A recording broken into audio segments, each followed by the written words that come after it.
All systems go. Clear for liftoff.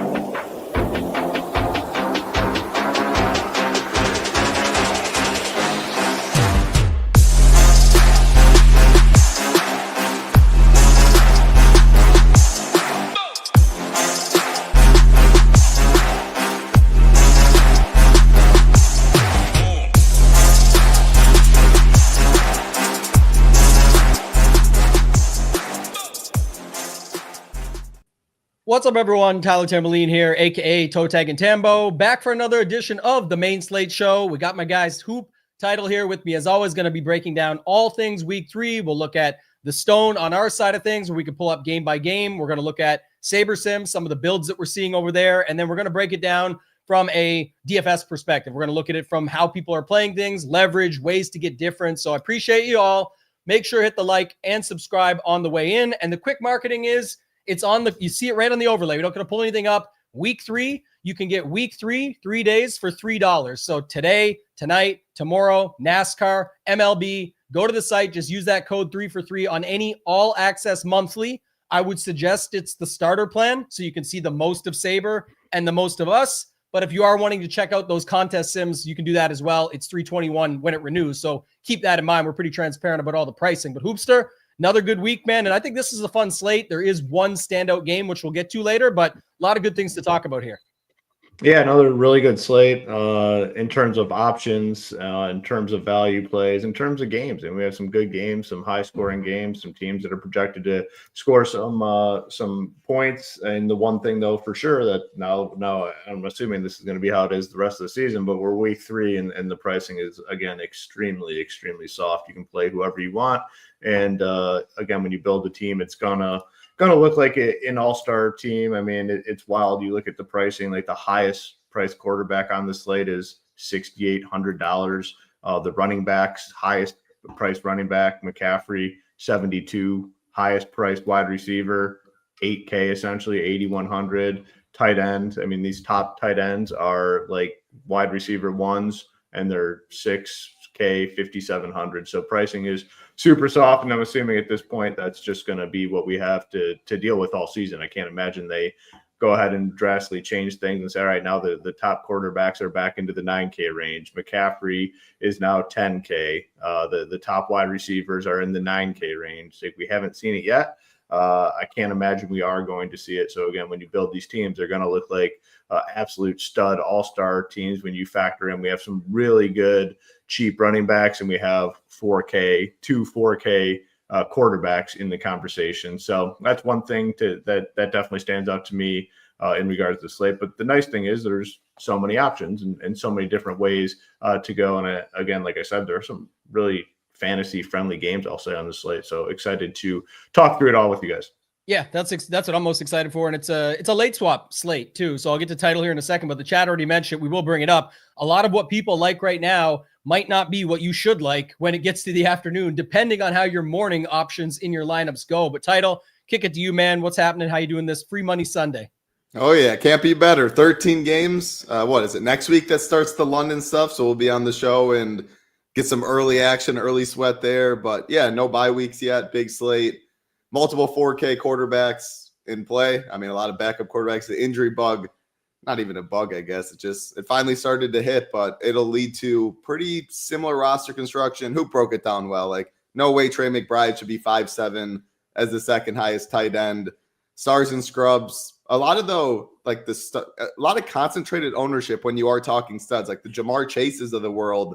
You go up top, like, and Jefferson's getting some. Nico Collins, even Bucky Irving a little bit. Like, there's Ladd McConkey, Chase Brown. There's definitely studs on this slate that will be completely unknown because there's certain spots people will gravitate to when you go down, the Jordan Masons of the world, Kenneth Walkers, etc., or when you go up, the McCaffreys, etc. So while it's a great slate, one game, main game, 50.5 total. Everyone wants to play that Chicago game.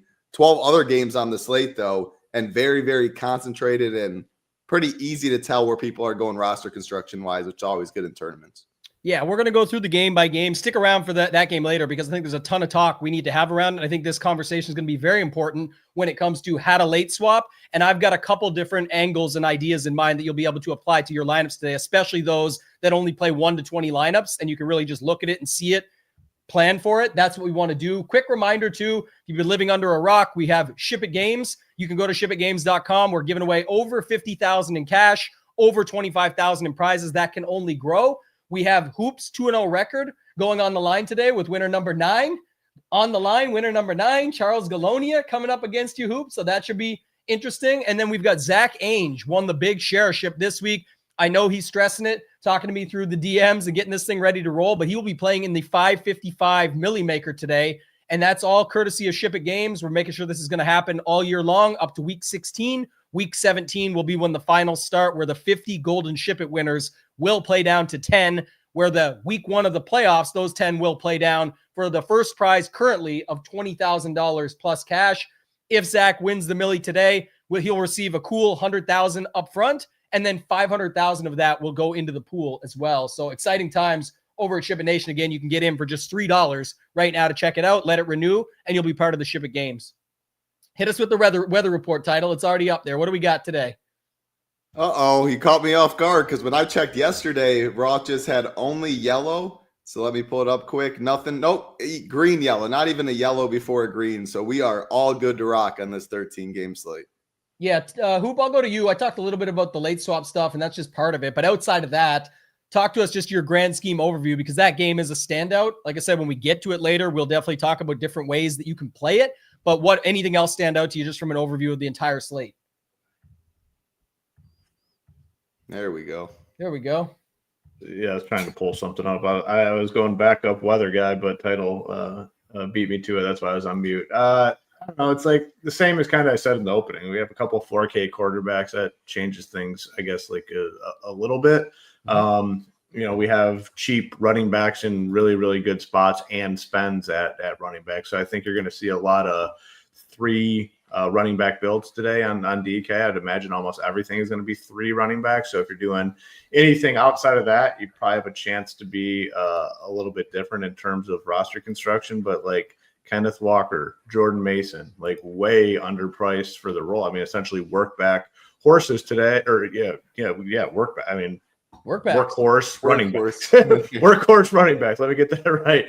Workhorse running backs at a price under $6K. I mean, that's, you don't see that. And then you have the spends. You got the McCaffreys, the Bijan, Saquon, Jonathan Taylor, which are going to be easy to play as well. So I guess the one thing at running back, like some of these guys have to come down a little bit in ownership, because we know Walker and Mason are going to get a lot of ownership, and then those spends are going to be easy to get to. So guys like Bucky Irving, Josh Jacobs, which we'll talk about when we get to those games, maybe even like Javonte Williams in a good spot. Like those guys have to come in with some lower ownership. There's no doubt about it. And then at wide receiver, there's so many guys you can play, and it's just going to be guys that are part of your stacks and whatnot. But I think the wide receivers overall are going to be pretty kind of lower owned than what we're seeing at running back. And then tight end, it's just going to be easy to play those top guys. But then Tyler Warren looks too cheap. My guy Jake Ferguson looks too cheap. But the main thing is like the running back position. You have those cheap guys and you have the spends, and it's just going to be easy to play them. So a lot of 3 running back builds for sure today. Yeah, I like those 2 specific add-ons. You talked a little bit about a few different things there, but the 4K quarterbacks is a conversation as we go throughout. And then on top of it, the 3 running back builds being more popular. And that's like one example, just, getting to it later, obviously, but with Dallas and Chicago, if you go with that game and don't have 3 running backs, I think a lot of people do have 3 running backs that are setting that build up. Title, what do you got for the grand scheme overview, my friend? Anything else you want to add on there? Yeah, the late swap thing, I want to just go back and touch. So only 4 games in the late window, 9 in the early, but those late window games, it's like almost all the chalk there, really, outside of quarterback. Like obviously we have the Dallas-Chicago game, which everyone wants to play for a good reason, but you still have McCaffrey. You have Trey McBride. You have Keenan Allen. You have JSN. You have Kenneth Walker. Like right there, you're talking about some of the chalkiest pieces on the slate. So if you're loading up early, there's nothing wrong with that. You'll be pretty different. And then I assume you'll have a chalk piece here or there to finish it out. But if you're really like playing like 2-3 pieces. This is where SaberSim's really big with late swap stuff, but I know you're going to talk about it for those people that are playing single entry and all that. Obviously, everyone knows if you're just 1v1 blocked from the top, and it's a really high payout, you can make a swap if you feel good there. But min cash equity, just getting off the Caleb stack and maybe going a Mac Jones or something, there's just really be on your computer, be on the lookout when it comes to the second half of these 1 p.m. games to start looking at swaps if you don't have the power of Saber, because so much ownership late. Knowing what ownership will be. SaberSim talks about it a lot. Rio and Cheats on the show. Like, you have information after them 1 p.m. games. You can predict ownership better, roster construction, etc. On a slate like today with so much ownership there, that can be a big edge for us. Yeah, we're going to get to Atlanta, Carolina, Hoop. I'll start with you just a second, but I think everybody take a second. Be like Marcus. Said, really appreciates the stream. If I could, I would hit the like button 1,000 times. I think people forget, even if you're not a member, even if you're not signing up, if you just appreciate the free content and how much work we try and put into this for you, it goes a long way just to hit the like button. It helps us out a ton. So if you can do that, we appreciate it. We're almost at 11,000 subscribers last I checked. So we're building something here. We appreciate everyone that's on this journey with us. Hoop, let's hop into the first game. I actually think this is a sneaky game. So does the Stone. Spoiler alert, we'll give one away early, but anybody can get in for $3. So the people will be checking it out today. But I think there's a possibility when we get these division games, especially early in the season. I mean, people are forgetting there's like Pittsburgh, New York Jets games going for 50 plus points. Like, any game can go off when we don't know as much early in the season. But I think this game has a possibility, and people are sort of dilly-dallying around the plays. We clearly like Bijan. We clearly like Tet. But then you hear little mentions of, London and Renfro and Pitt stats and all these different factors. Is there something you can do in this game more, or how are you seeing this game, Hoop? You got one piece that's going to be relatively popular, not over the top popular, and that's Bijan Robinson. He's a great play, obviously an elite running back, workhorse sort of guy, can get all the work. Algier, they kind of mix him in a little bit, but he's going to be popular but held in check. But the rest of the pieces in this game should go lower owned than we're thinking. Like, Drake London is a guy that everyone wanted to play all last season, even at the end, to start this year, and hasn't had the monster game yet. I mean, we have wide receivers just absolutely nuking these slates, just absolutely going off. It hasn't been Drake London yet, and I think this is a point where people are like, yeah, I'm good passing on him. I'll be honest, I don't know if I absolutely love it today, just because of the landscape of this slate and, the other options at wide receiver. I mean, there's a lot of guys I want to prioritize at that position. We'll get to as the slate goes on. If London ends up on some of my teams, I'm good with it. Kyle Pitts, I don't know, there's like 5 or 6 other tight ends I want to play, but that is going to keep their ownership kind of low. And then, I don't know, the only person I can play on the Panthers side is McMillan. I mean, Tet looks like a stud. Like, he looks very solid out there. He's got the body, solid body. It looks like he's running good routes, and they're trying to get him the ball. So he's definitely probably my second favorite piece of this game. Like, the way would probably be playing this game the most often is Bijan and Tet as a secondary sort of stack, and I'm fine with it. But I don't love this game overall. I don't love the quarterbacks. Again, London is the one piece that stands out, probably the lowest owned we've seen London in a while. Let me pull up. I just wanted to see what sort of ownership we have on him. We're showing 8 to 9. I think it could be potentially even lower than that, just because we know everyone's playing 2-3 running backs, and there are some other appealing guys at the wide receiver position. So he will be low owned. So if you do like him, you're going to be able to get him at low ownership. But don't really like this game all that much outside of Bijan and Tet.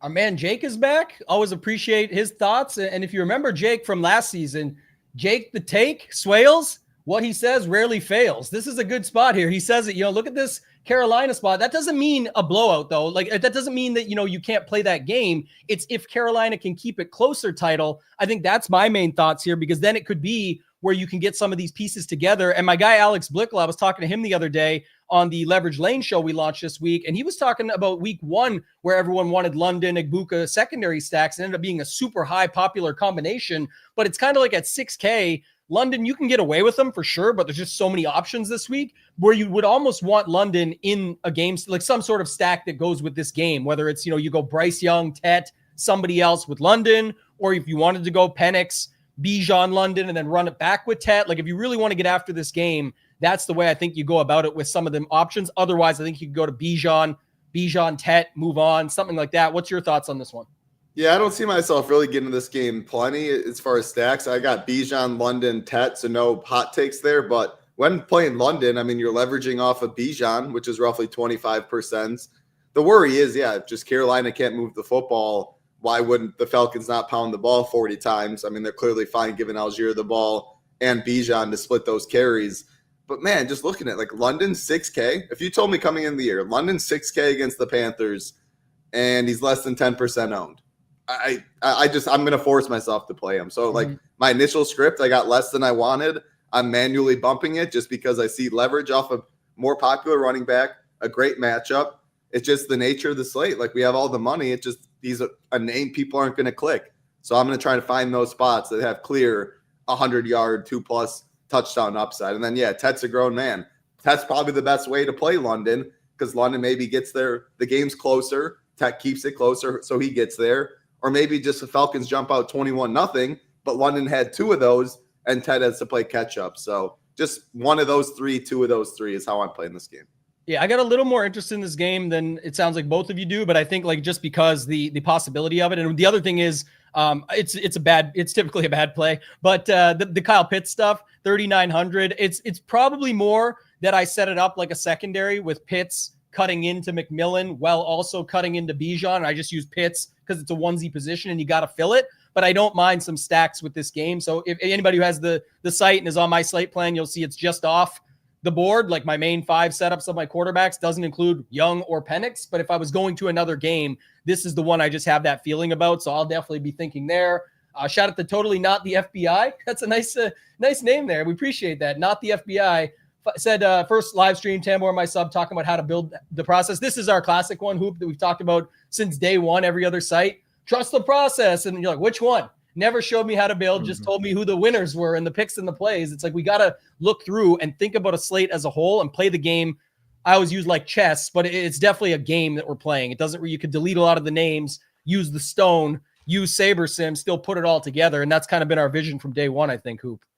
Yeah, absolutely. And a lot of people just want you, a lot of sites, just go ahead, put this information in, and these are the teams you should play. And it's almost like they're trying to take out your personal opinions on plays or your personal opinions on games. They just want you to trust what the information they're spewing. You got to think through this stuff. There's definitely an advantage at this point now, thinking through it and thinking about the process, thinking about roster construction and what makes sense, and not just trusting something. Yes, the tools are very important, but you need to have something to go along with the tools to guide you in the right direction. That's kind of what we're talking about in regard to the Tet body comment. He just looks like a big wide receiver and he moves nice on the field, I guess, to clarify the comment a little bit. He's going to end up in a milli maker soon when you could say McMillion. So it's going to work. Yeah. You got to remember that. Zim, I would say it's not no Renfro love. The guy. I got the jersey upstairs. You guys want me to go get the Renfro? I got the Renfro Raiders. I got 8 of them upstairs. Well, they're already mad you don't got the Dak jersey on there. But I will say Renfro would be another slice and dice where I call it that. If you're playing Tet and he gets a little bit steamed as the day goes on, let's say, or we get closer to lock, and you wanted to slice into him with Kyle Pitts in the secondary, that could work. If you're playing Bijan and you wanted to cut into it a little bit, instead of having Tet with Bijan combos being higher when people land there, you could do something like Renfro because he's just 3,700, and then maybe that boosts you to a better ceiling play elsewhere. But I would prefer him more in some sort of back and forth game stack. Maybe it is something with Bryce bringing back these wide receivers from the dead. You get Thielen, you have Hunter Renfro. He likes these old dudes, these old white dudes. So maybe there is something there. Maybe it's more than just a one-off with Renfro. It's possible. We see it this week. Title, I got to go to you on this one first. I don't know how quick this will be, or you're or long, because it's kind of your squad here. But the Packers going into the dog pound to play against the Browns. What do we got here? Yeah, quick. You're flipping a coin at what receiver is going to do it for the Packers. I don't need to flip it on the main slate. Tucker Kraft speed up. Big favorites are the Packers. Packers D looks great. I don't want to play any of these Browns. It's Josh Jacobs. It's Packers D, or it's move on. How much do I even love him? I don't really know. I'm pretty indifferent to Jacobs. He's one that should be lost in the shuffle a bit, though. There's just running back so loaded. Kenneth Walker, Mason, McCaffrey, JT, Bijan, like he has to be lost a little bit. So if he's your low-ish own play, Packers defense, spend all the way up on a salary or on a slate you don't like, salary isn't a concern. Playing with Josh Jacobs. I mean, Joe Flacco is going to probably drop back if he's not benched by then 40 plus times, and Parsons and the crew can pin their ears back. So that's my favorite route, the only route I would play. And definitely could see today, I think, like I said, will definitely be a quicker game, but definitely a week where I was saying to somebody earlier, just on a back and forth text about this Dallas-Chicago situation where, Jacobs and Packers, and then that game will get there and everyone go, oh, of course, all the chalk hits. I'm a dead fish loser. Like I could, when that happens, I'm going to suck. It's like you could have played Jacobs and the Packers D. Nobody played them. And again, what Hoop said earlier is so key. There's a bunch of fringe running backs this week that no matter what, you can't play them all. Even when we're playing 3 running backs, it's just, there's going to be ownership that gets spread out. Drea, who loves the FanDuel stuff, shout out to Drea. I would say, like, if you want to go crazy on FanDuel, that's where you can do it. Like you can play Bryce, Tet, Renfro with Bijan, something big, go bigger there, and then you could fill in everything else, and you can get away with it if that game ends up being the game stack. If Renfro goes off today, Hoop will need to wear the jersey during his weekly lawn session. Deal, but what constitutes going off? You got to. He could have 14, which might be going off for him, and still not sniff the winner. If he gets 20, he gets 20, I'll post some pictures of me doing some yard work. Shot, you're rocking it for sure. Yeah, 20. I mean, 20. Come on, you ain't. Well, I mean, to compromise my look while cutting the grass, which is important to me, it's got to be something big. And I think this, Hoop, can lead into your segue here into this game. Of course, this is possible, but that's baked into ownership. Yeah. It's baked into the thoughts with everybody on the slate. So I think that's just something to bring up. Anything here, Hoop, for you, Packers, Browns? Yeah, I mean, just about the same. I mean, Jacobs to me is a good play because of the ownership and whatever. It's one of those situations, talk about a lot. Whatever the ownership showing, I just feel like it has to be lower than that.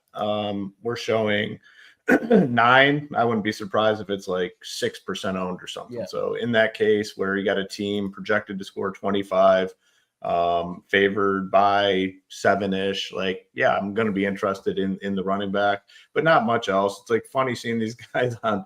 These people can't give up the Matthew Golden thing, which, yeah, I mean, I'm sure he's going to have some big games at like some point, but like people are just drooling over this dude. And he hasn't done shit. And he hasn't needed to do shit. Their team looks like the best in the NFL. They beat 2 good teams. Like they're rolling right now, but people just want to continue to make it seem like it has to be Matthew Golden. Like if you watch the advanced stats Hoop, that's why separation and all that. And it's resulted in like 5 fantasy points this year. Like, right. I mean, I just like these people jerking off to like all the analytics and the stats. At some point, you got to get on the field and fucking do it. And he hasn't yet, and he hasn't needed to in his defense. Like he hasn't needed to. Their team's great. They've beaten 2 good teams. Like it's fine, and maybe he will be good, but man, these people just can't give up on certain shit. It's wild, but they're passing it. It's tough to figure out, even with Jaden Reed out. Like they're still going to mix in a lot of different guys, 2 tight ends, a bunch of wide receivers, and then Jacobs. So for me, yeah, it's just Jacobs in this game, and there's no need to really talk much more past that. Well, I mean, I think you talked on that one, most certainly. You really were fired up for that game, for those statements. I love it. But I think it's good, and it was hilarious. So I was going to cut in because it's actually funny when Title said that and you were going off on it, is I saw 3 advanced stats this week that were all very similar and like kind of set up for the same thing. One said something about Dobbs, one said something about Wicks, and one said something about Golden. It's almost like narrative shit. You can just frame it however you want, make it sound like we always try and explain. So that might show Jordan Love can't hit anyone in the hands. I mean, the dude's got everyone around him. He just, come on, let's get these guys in the box. The thing is, it is tightened up. A Kraft is going to be good to go now anyway. So that was the thought process earlier in the week was if no Kraft, if no Reed, and you want to make something work, then you can land there. If a fringe lineup or something gets into this spot, or you want to go an onslaught, if there's any blowout today, I think that could be it. But it is a tough place to go into. We had this conversation around Survivor this week, and it's just pretty tricky for some really good teams sometimes. Even, and this team's a little banged up now, but for some really good teams, they've struggled going into that environment. It's just the way it is. And I like what you said, the defense, and if not, the defense and Jacobs, that's kind of where I would land on that one. Somebody mentioned Wicks instead of Renfro at the same price. If you want to take that shot, there's a really good advanced analytics stat that says Wicks is going to be very good this week. So check it out and see what you think. Let's move on. Title, I'm going to stay with you. Texans at Jags. Maybe another one that rolls through quick, but I'll let you take it away. Yeah, it's going to roll through quick. I mean, Jags defense is the first thing that stands out. Man, this offensive line is brutal for Houston. Plenty of sacks in play. Brian Thomas is the other one. Like, we're showing, 5%? If you told me Brian Thomas was 5% week 3 at 6,400, it's just one of those spots where I get 10%, I'm double the field. It's been as bad as it gets for him to start the year. Not a good individual matchup with Stingley, etc. It's still, in my opinion, a top 7 receiver. Just so no one can really slack me there. Top 7 receiver in football. Better O beats better D. He's got big play upside, but not a game I love. Yeah, Hoop, I'll come to you in 1 second. I will say almost 600 watching, 214 likes. We picked it up a little bit. Let's get to 400 likes, and I'll add this in. If we get to the 400 likes before the end of the show, I will give 10% of my 555 Millie Maker winnings to the Ship It Games prize pool today. So I've got 3 additional entries beyond the original share ship that are in there that I will put 10% of that towards the Ship It Games prize pool. So make sure you're hitting that thumbs up. Keep it rolling. We'll add that as a little donation this week. Have some fun with it. Hoop, your thoughts? Texans at the Jags? Pretty similar. I think Brian Thomas has to be a pretty good play here at, probably low ownership. The guy was a stud last season. This season, I mean, the first game, they didn't really need much offense. They beat the hell out of Carolina. It was easy. Last week, he just kind of played like shit. I think he had some drops. I think he bounces back, and he has to bounce back. The dude's too talented. It's going to come at some point. So now we have a low price tag and low ownership. I want to be in on Thomas. Mm-hmm. Outside of that, you can always play Nico Collins, I guess. Not going to really be on the running backs here today. Not going to be on the pass catchers. Dalton Schultz, you guys know, is always kind of in play for me, but that's a me problem. Doesn't need to be a you problem. But it's just, probably Brian Thomas. There's nothing else really here. Yeah, I think that's the interesting thing here too, is like the Christian Kirk coming back. We were, last week as we were focusing in on Higgins, Hutchinson, Noel, we got all these different options. It makes it really tricky that even if you land on the right game, you may not land in the right spots. You're probably not getting enough of it. So I think if you're in on this game, you should get a little bit overboard just so you can kind of have opportunity if you do get there. But I think the interesting one is for sure Brian Thomas Jr. Looks like his ownership is down really low this week and going to be held in check. I know Sabres pushing him some. People talk about that's a product of the inputs. The projections still like him. It's just people don't. And so that's part of it. And then when you get to other angles, you can kind of just fit him in that way. So at 6,400, I think he's a fine play and an option that you'd like to have in there in some of your builds this week. Hoop, I'll stay with you. This is the first running back conversation. This probably would have been the most popular on the slate, if not for the Kenneth Walker situation. And you never know. It's still going to be pretty close, I think, between these two. But Jordan Mason at home with the Vikings versus the Bengals. And we got the, two of the best wide receivers in football, Jefferson and Chase, both with backup quarterbacks. And it's also the first stop for a 4K quarterback in Carson Wentz. Now, 6 teams in 6 years he's starting for, but I'll let you go ahead here. Hoop, Vikings at home versus the Bengals. Yeah, it's interesting. I mean, you just imagine if both these teams had their quarterbacks going today. If it was Jamar Chase Joe Burrow, and I don't even know if McCarthy is really all that good. It might not be that big of a difference between McCarthy and Wentz at this point, but these guys would be the game everyone's coming to for passing. Chase, Higgins, Justin Jefferson. You have tight ends in play here, but now with the backups, I don't think anyone's really going to want to play them. I don't even know what I have. Let's see. I did the dry run on Sabre. Let's see what we got, and I have it sorted by Sabre score, and we'll share this at some point. I got 6. Our team's got 6% Jefferson, and then Chase. We got 0 exposure to Jamar Chase, just running it and then switching it over to Sabre score. So I do think ownership on these guys has to be low. I mean, we're showing 10 on Jefferson. Probably lower than that. And then Jamar Chase, we're showing 7. I don't know how much I'll be on him, to be honest with you. There's another passing spot that I like quite a bit, which, I mean, is going to come to nobody's surprise when we get there. But, I don't know how much I'll have with them. I do like the idea. I saw it somewhere. I don't know if it was in our Discord or not. If you are playing them, play them together. Play Chase and Jefferson. Hope you do get some sort of shootout. Maybe it's with Carson Wentz at 4K. But I don't know. I haven't decided what I'm doing here. Probably won't have a ton. Jordan Mason, obviously, strong option. Then Chase Brown. I mean, another guy that just has to get lost in the shuffle at running back. I'll have some. Carson Wentz at 4K does kind of scare me a little bit. If you run teams, you're just going to probably get a lot of Carson Wentz because he's 4K and you're able to load up everywhere. I don't know. I'm a little cautious. I mean, total in this game is 41. Carson Wentz can be a statue. If I'm the Bengals, like, I'm just bringing full-on pressure, like nonstop. Like, there's no way Carson Wentz can escape any sort of pressure at this point. We'll see how it plays off, but to me, there is some concern with Wentz.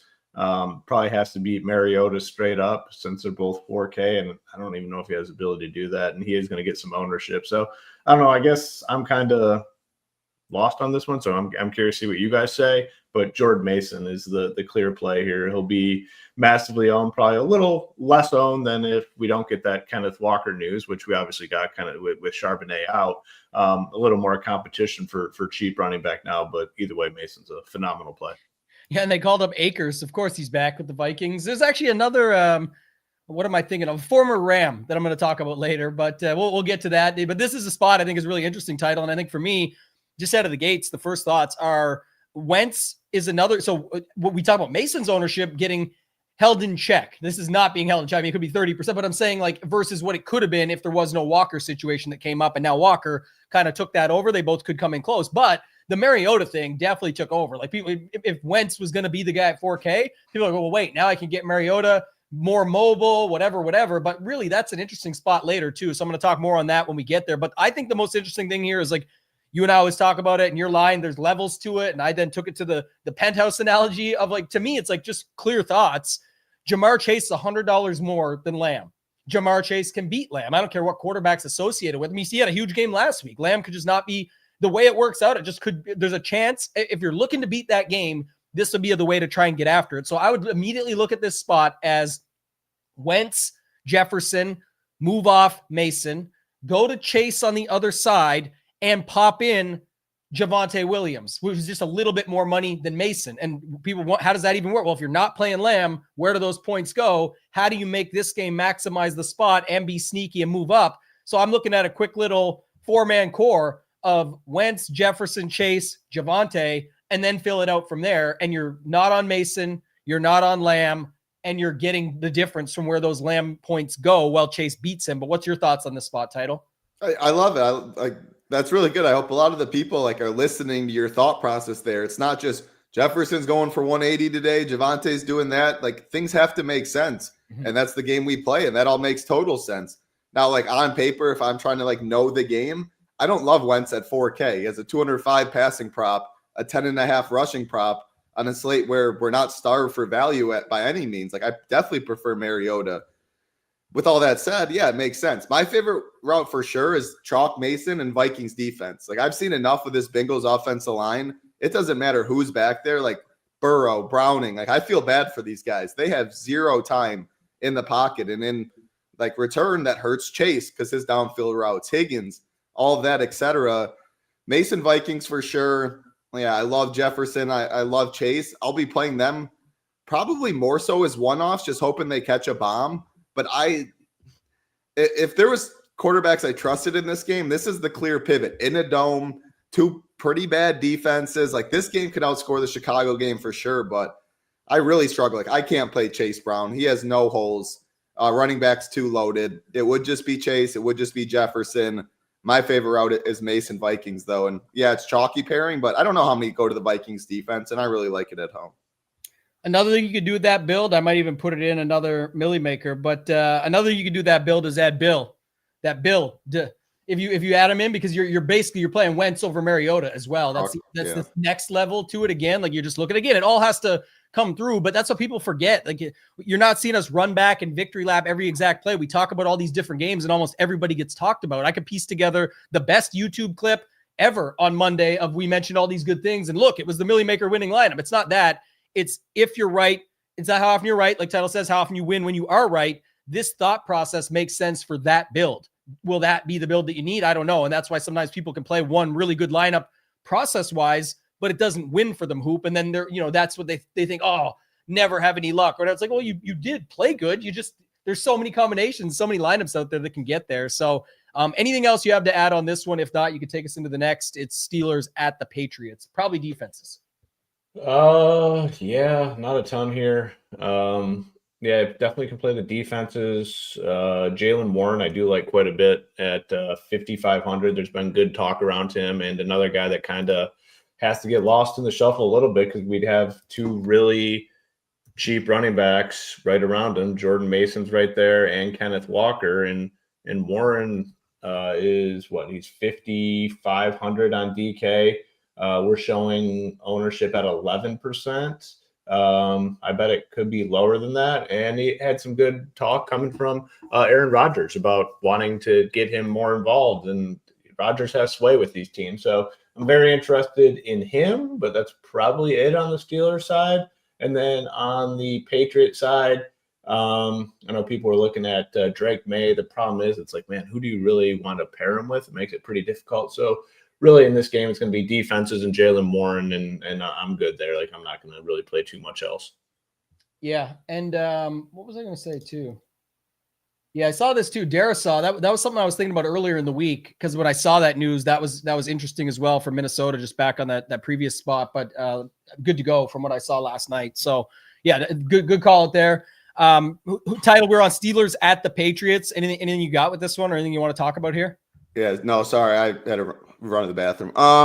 I agree. So I will say, a game that's not getting really any ownership, but these defenses, like Steelers defense has been terrible.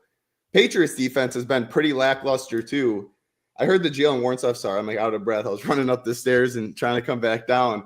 I do like Jalen Warren a lot. The reason for that is he's in that Mason Walker range. You can play all three together where everyone else is spending up. That's how you can get Jefferson, Chase in the same lineup. Hold on, let me take a couple deep breaths. Jeez, our man is really struggling over there. But I do see there's like a base around the corner, double up as well. Yeah, I mean, I was grabbing the railings, winding. I had the AirPod in. I needed to get back. This is coming from a man that's in very good physical condition as well. Like that must have been a battle. Yeah, I've been smoking a little too much weed, but let's Jalen Warren. So 3 spend down running backs. Both sites he's good. FanDuel and DraftKings with the price. The full point PPR, like Rodgers is just not chucking it downfield. Like he loves his little safety valve in the slot. Warren, his snap count was great in week 3. Not a great defense. He just has so many outs to get there. If he gets in the box, easily can be looking at 15 or 20. I liked it a lot. Now, the Drake May stuff is what I've been struggling. Like Coop said, I think he's in a great spot. He has the rushing upside. It's just, who do I play him with? Maybe Hunter Henry, just at the onesie position when he's getting completely under, like everyone's going McBride, or that's pretty much it. Like really low ownership there. Diggs, Pop, I don't really know at the end of the day. So that's what I'm hesitant on Drake. How do I play him? I really don't know. So maybe Hunter Henry, Jalen Warren for sure. I don't hate DK Metcalf, but Warren for sure. I'm interested in your take, Tambo. Like if you're playing Drake May, do you have like 26 he got last week? He has rushing upside. Bad defense on the other side. No ownership. Price is fine. It's just, how do we play him? Yeah, we gotta go with the narrative with Stephon Diggs, man. We got the baby swag, him and Cardi B. So you got Drake May, Stephon Diggs, Hunter Henry, and then you run it back with DK. DK Metcalf is there at 5,700. Again, the prices are just so bad on so many guys that it's all how you want to set it up. But this is far from a stack that I'm focused on. So, just mentioning how you could get there. I think what you said was key. If it's May and Henry, I think our guy Ham had it on the FanDuel slate plan. So I might have a little interest in that over on FanDuel, because you need the touchdowns and like it's different pricing. I said this yesterday in our Discord. Shout out to our girl Drea. She was in there. Like FanDuel has become so much like you can just, whatever you do on DraftKings, you can do on FanDuel. It's been the same in the PGA streets. I know it's similar in most sports. I guess now, just circling back on one thing though, the one spot it does become a little bit different is usually at quarterback, because you don't always, the 4K quarterback is still probably 6,500 or 60. It's like they're in a bigger price tier, but you can usually, like for every, Herbert, Ladd, Troy Franklin lineup you need on DraftKings to fit stuff, you might be able to get the Herbert, Ladd, Sutton stuff over on FanDuel. And that's why I think it's always a unique spot where you'll see a 5 to 9 point option not be fine and get away with it and still ship a tournament on FanDuel versus on DraftKings. You could have everybody hit 20 plus and you're like, I must be good, 180 plus. It's like, nope, you need 260 today. Oh, okay. Like I cannot get any. I got flames on everybody and you still can't get there because another game gets on top of it. So I think that's kind of my focus is like if it's on FanDuel, maybe those options become a little bit better. But I liked your call of the Henry. You got to fill the spot anyway. DK, May, something like that. But I'm with Hoop more on the defenses and see what happens there. Next game, Hoop. I think this one's interesting. I got to get your take because, again, spoiler alert, people are getting in for $3 right now at SHIPIT Nation, so they can find this if they want. But I'll give one away from your player pool that stood out to me, and everybody sees it differently. But I think you liked some of these Rams receivers. But can you turn back the clock and go with the Stafford and double them up? Or what's your thoughts on Stafford on the road in Philly going against these Eagles with Hurts, Barkley, etc.?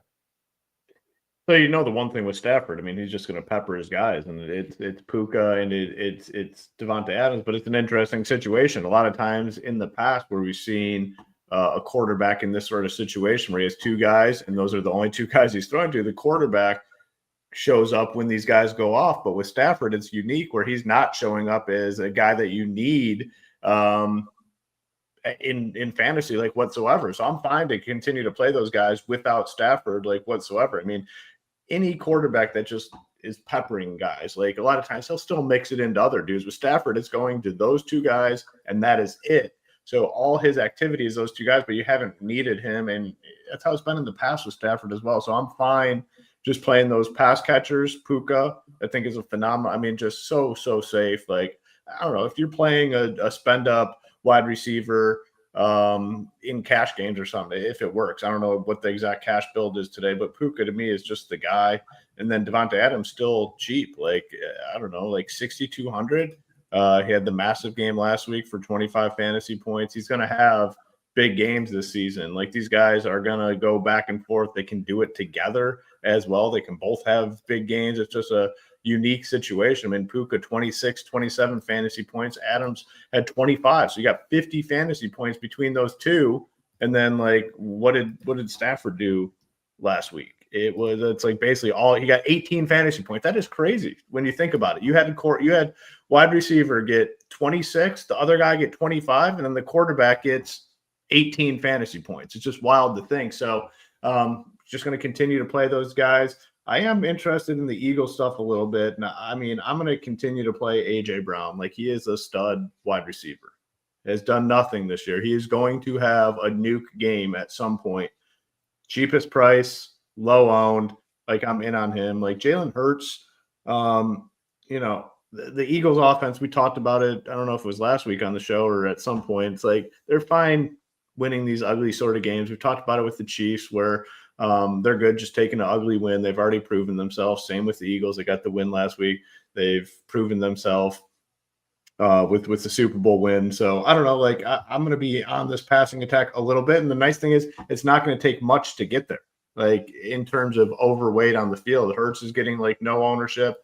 AJ Brown's getting no ownership. And then you can throw Dallas Goedert in the mix as well. I think Saquon's an interesting one because when you look at all these spend up running backs, I think he has to get squeezed a little. People are going to prefer McCaffrey. People are going to prefer Bijan. And I think people are going to prefer Jonathan Taylor as well over him. And where's he?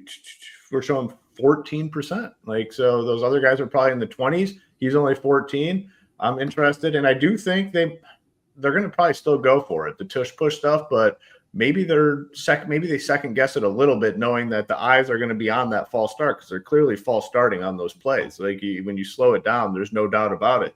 Maybe if they get it to the 1 or 2, they say, we'll just give it to Barkley and let him run it in. So I'm pretty interested in this game. The nice thing with the Rams, it's just those two, Puka, Devonta Adams, and then the Eagles. Like, it's not going to take much to get overweight, and A.J. Brown will have a big game at some point. So if you're building a lot of teams, if you're making 150, it's easy to play some A.J. Brown and Jalen Hurts, and that's what I plan on doing. One thing that's super interesting too, I'm rounding this number for sure, but title, I'll kick it to you. If you play like Dak, Lamb, Pickens, it's like the same. And again, then people have run backs and whatever, but it's basically this. It's a very similar price point to Jalen Hurts, A.J. Brown, Puka, which, I mean, think about this slate. If you're trying to beat that game in a spot and trying to get ahead of the curve before the afternoon hits, I'm sure people with portfolios have some of both anyway. But that is, I mean, to me on paper, you can get Hurts, Brown, and Nakua very similar. That could definitely go off. And the people that now have Lamb, Pickens, Dak, they're not feeling bad, but they're like it's a little shaky now. Like these guys got to get there for me all the way. So what's your thoughts on this Rams-Eagles game? Yeah, I mean, the weird thing is just like the best quarterbacks aren't on the slate. Hurts is the highest price at 6.8, not too much competition around them. I'm gonna be honest. This offense has looked so bad to me, at least fantasy wise. Like there's just no big plays down the field. They're fine getting it to 3rd and 1, 3rd and 2. You have 2 plays to get 2 yards with the push. Like it's really boring and just milking the clock. My favorite is on the Eagles side is really just Saquon, tied for the highest rushing yards prop at 91.5. minus 135 to score, and even could moonwalk back to like 10%, 11%. When you just say it like that and you have clear, like 85% Puka Adams, Saquon, pick one of those two, move on. Saquon by himself, just Devontae or Puka, move on. It's going to just be one-off skinny stacks right there. Yeah, like I get the thing with A.J. Brown for sure, but we talked about Drake London, Brian Thomas. You can just Jamar Chase. There's just so many of those guys. I want to narrow the pool a little bit while still playing some of them. Like I need to see it from this Eagles offense for a fantasy perspective. So just really the 3 main guys. I have a little bit of, I mean, Hoop's point extremely valid on you don't really need Stafford with those 2, but I also struggle to pay like almost whatever it is, 14 grand or something for 2 receivers and not double it up. And what I like in this game, if anything, is Stafford, Nakua Adams, run it back with Barkley, move on, and hope this game actually gets them back and forth. Barkley on the ground beats out some of those other high-priced running backs that Hoop talked about, and then you get there all the way where it's like 2 Devontae touchdowns and a big receiving game for Nakua or some sort of split amongst it, and it does matter enough for Stafford, but it's always tricky. Like, I think that leads into this next game. That's all I really had for that one, so I'm going to take it into Jets at the Bucks, and the chat talked about it. This is another prime example, just running up a little 3-man trio. Not much love for Baker today in their big favorites at home. They have almost a 27-point team total. They got the points got to come from somewhere. And Ibuka going to be good to go, but monitored snaps could mean a 7-101 game by the half. I posted our Discord this morning. We've seen that plenty. But Baker, Evans, and Garrett Wilson, if you even want him, you don't need him either. I'm just saying, but if you ran those 3, again, very similar price to Dak, Lamb, Pickens, and we know why everybody likes that spot. But this is still a spot that could add up quickly, and they're all priced in that same range. So, Title, I'll stick with you quick here, but Jets going on the road into Tampa Bay, 7-point underdogs. What do you got with this one? Breece Hall on the Jet side, no ownership, 6K. His workload's been a lot better than I guess I expected coming in. The less of a share with Braylon Allen. He can catch passes out of the backfield, but when you have a backup quarterback like Tyrod, you're going to want to try and ease pressure off of him. No one's playing Breece. Multiple ways to get there, so good with him. On the other side, probably just Mike Evans, like Ibuka banged up. That's the thing with Baker. Like when you play him, you almost want to double stack him. He has been running a lot more recently, but you still feel safer when you double him. If you're not playing Ibuka, like Sterling feels really tough on a slate this strong, and then Kate Otten, that feels pretty weak too. So I don't see myself really getting to this. I don't want to be overexposed to this game. I think it's really Mike Evans, Breece Hall, and if I have one of them, sure. If I have both of them, sure. If I have 0 of them, I'm good. Yeah, one thing I will say, Hoop, is my thought always, and it doesn't mean it's right because it's not. I've seen it be wrong, but like the Mike Evans spot, when he has the big games, it's usually a big game. And if he has a big game, it can be Baker Mayfield big game. He's only 6,600. So whether or not you want to run it back, whether or not you want to, I always talk about this team as well, Hoop, where you can just take over the end zone, and it's like Baker, Bucky, Evans. And when they get up there, wire them again. They can throw it to anybody. It's possible. But when those guys are really going off, they're usually going off, and it can be slate breaking. So don't have a ton of love for this. It's after sort of the main stuff I'm on, Hoop. But what's your thoughts with the Bucks at home versus the Jets? It's my second favorite spot for sure on the slate, the Bucks today. I think it's phenomenal. Like I was already going to be big on Mike Evans today, regardless of Ibuka and his status. Like at some point, Mike Evans is having a big game. The targets have still been there, but it's been Ibuka that's caught the touchdowns. Like that is going to flip to Mike Evans at some point. And again, another situation where the price is low. He has absolute nuke upside, and the ownership isn't crazy. And when you pair him up with the quarterback, like Baker's a guy that people have really liked, but we got these cheap quarterbacks on the slate and other quarterbacks that people want to look to. I mean, Baker Mayfield's looking to be like 2. We had 3% owned. We have him at 2. Like I signed me up, and I love adding in Bucky, like you said, as well, where you just capture the what could be the entire offense. Baker, Bucky, Mike Evans. And I think like this is a scenario, if you do something like that, I don't necessarily need to have something on the Jets side. Like I'd be fine with Breece Hall. I'd be fine with Garrett Wilson, but like I'd be fine without those guys as well. Like give me a 35-7 win for the Bucks. Very possible at home. Is it likely? No, but none of this shit's likely, and you got to get lucky along the way. You can build the perfect team. You still need to get lucky. So I'm very in on the Buck stuff. Baker, Bucky, Mike Evans. Bucky is another similar to Josh Jacobs. Just has to get lost in the shuffle a little bit at running back with the cheap guys and the expensive guys up there that everyone's going to want to play as an awkward sort of price. I don't know. I think Mike Evans breaks the slate today. I love that. We're going to clip that one for sure, at least, because, it could be a good spot. And like we said, we talked about it. You could play these guys and just take over that end zone. That's how I'm thinking about it. And I don't mind Wilson in the run back because he just continues to get the targets. So we'll see how it all shakes out. This next game, I think, is an interesting one. Title. We've been talking about Danny Dollars. And I said this all week. Like, I really think it's still a spot where the opposite effect, right? There's what people always do in week 1 and week 2. And then we get to week 3 and they say, oh, so-and-so sucked for 2 weeks. There were no way we can go back to them, and they crush in week 3. I think the same thing ends up happening because it's kind of flipped. Daniel Jones had such a good week 1 and week 2. Everyone's like, there's no way he can do it 3 in a row, and then he can come back and do it again. So this is an interesting spot. It's a bit lower of a game total, but you also have a game that we've seen these teams play a ton of times in the division, back and forth. So what's your thoughts here, Title, on this one? Colts at the Titans. Yeah, I mean, you could tell like a lot of my exposure is going to be in the afternoon. I'll be open for a lot of late swaps. To advocate for the Danny Dime stuff is JT is going to be definitely popular, where obviously you can play them together. But if JT busts, like if it's Danny getting like week 1, if everyone told you that the score would have been 30-8 or whatever it was, like 3 quarters in, like JT would have been the most smashed play. Danny took all like the rushing touchdown, etc. If he does that again, you get the leverage. You can play him with Pittman Downs low owned. I'm going to play JT. He is the highest rushing prop on the slate, highest touchdown prop on the slate. No competition. The workload's been amazing. Tony Pollard's one I definitely have interest in as a low-ish owned guy. He's like pretty up there in terms of highest rushing attempts prop on the slate, 17.5. The highest is 20.5. He's got 20 and 19 the first 2 games.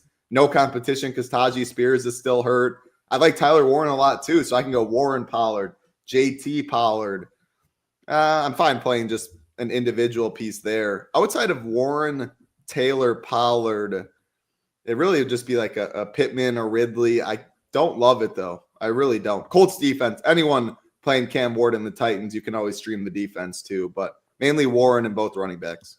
Yeah, Hoop, we saw what Daniel Jones can, I guess more so a better way to put it is we saw what Jonathan Taylor can do when he gets these passes. That one from the 43-yarder from Daniel Jones last week. We'd love to see more running backs get those opportunities, but I think at the price point, 5,400 still, your boy Danny Dollars is right there. You could leverage Jonathan Taylor, or you could play them both together. You could play Jones, Taylor, and the Colts D. Warren is in now. He's healthy. The Pittman's there. Like I really do like this spot, kind of like the Atlantic-Carolina one earlier, where I don't really care what the total is. I'm just going to have shares in this game because I think that's it. And I want this side a lot more. I think on the other side, even Ridley, 5,100. He's just as cheap on FanDuel, 5,500.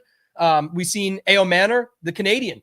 So shout out to him. He's been starting off strong. And then I love Title's call on Pollard. You just can't get there. Like people can say every running back in the book, you can't play them all. So definitely think this is a good spot. And I like the Warren being healthy as well. What do you got with this one, Hoop? Yeah, I just want to take a moment and potentially juice up the pot here a little bit for this 3 for 3. I mean, you definitely run the marketing. I know shit like this makes you a little bit nervous, but I think I want to juice up the pot a little bit for the 3 for 3 promo because it's kind of like a no-brainer. Like if you're watching and you're on the sidelines and not signed up at SHIPIT Nation, again, we appreciate all our YouTube people that just come and watch the shows. I mean, that's helped us build our business as well. But if you are one of those people, like the 3 for 3 is literally a no-brainer, gets you 3 days of full access for $3, $1 a day.